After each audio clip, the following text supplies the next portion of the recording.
కాసేపట్లో ఘటనా స్థలానికి మంత్రి కూడా వెళ్లబోతున్నారు. శ్రీశైలం ఎడమగట్టు కాలువ టన్నల్ దగ్గర ప్రమాదం జరిగిన నేపథ్యంలో 3 మీటర్ల మేర పైకప్పు పడిపోయింది. ఎడమవైపు సొరంగం 14 కిలోమీటర్ దగ్గర ఈ ఘటన జరిగింది.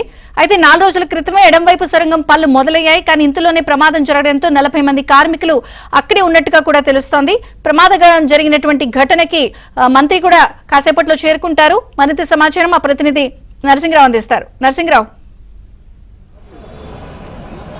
ఎస్ విజయచంద్రిక, ఈ ప్రమాద ఘటన విషయం తెలిసిన వెంటనే ముఖ్యమంత్రి రేవంత్ రెడ్డి దీనిపైన వెంటనే అధికారులకు ఫోన్ చేసి అప్రమత్తం చేశారు. జిల్లా కలెక్టర్కి, జిల్లా ఎస్పీకి, హైడ్రా అధికారులకి, నీటిపారుదల శాఖ అధికారులకి వెంటనే అప్రమత్తం చేశారు. ఘటనా స్థలానికి వెంటనే చేరుకోవాలని చెప్పి ఆదేశించారు. సో మొత్తానికి ఈ ఘటన మీద అయితే ముఖ్యమంత్రి రేవంత్ రెడ్డి దిగ్భ్రాంతిని వ్యక్తం చేశారు. అసలు ఈ ఘటన ఏ విధంగా జరిగింది, ఎందుకు జరిగింది, కారణాలేంటి అనేటువంటి విషయాలపైన జిల్లా అధికారులని అడిగి తెలుసుకున్నారు. వారితో ఫోన్లో మాట్లాడారు. ఆ ఘటనకు కారణాలను ఆరా తీశారు.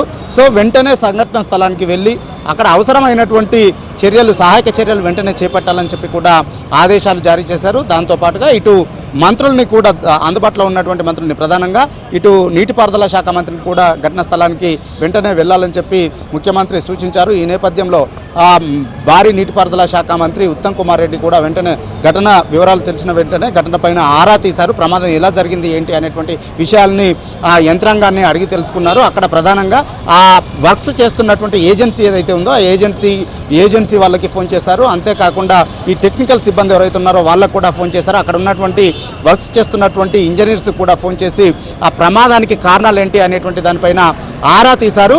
సో అక్కడ ఎవరైతే గాయపడ్డారో ఆ ఘటనలో వారందరికీ కూడా మెరుగైనటువంటి చికిత్స అందించాలని చెప్పి ఇటు ముఖ్యమంత్రి ఆదేశించారు. ఇటు మంత్రి కూడా వారితో మాట్లాడినటువంటి సమయంలో ఆదేశించారు. దాంతో వారికైతే మెరుగైన చికిత్స అందించేందుకు ఇప్పటికీ ఆసుపత్రికి తరలించినట్లుగా కూడా అక్కడ ఉన్నటువంటి అధికారులు ఇటు మంత్రికి, ముఖ్యమంత్రి దృష్టికి అయితే తీసుకొచ్చారు. సో మొత్తానికి ఈ ముఖ్యమంత్రి ఆదేశాల మేరకు ఇటు మంత్రి, అదేవిధంగా ప్రభుత్వ సలహాదారు ఆదిత్యనాథ్ దాసు, నీటిపారుదల శాఖ అధికారులు వెంటనే ఉటావుటిన ఘటనా స్థలానికి బయలుదేరారు ప్రత్యేక హెలికాప్టర్లో. అంతేకాకుండా మహబూబ్ నగర్ జిల్లా మంత్రి జూపల్లి కృష్ణారావు కూడా ఆ ఘటనా స్థలానికి ఇప్పటికే బయలుదేరారు. మరి కాసేపట్లోనే ఘటనా స్థలానికి చేరుకుంటారు మంత్రులు. Thank you Narasimha.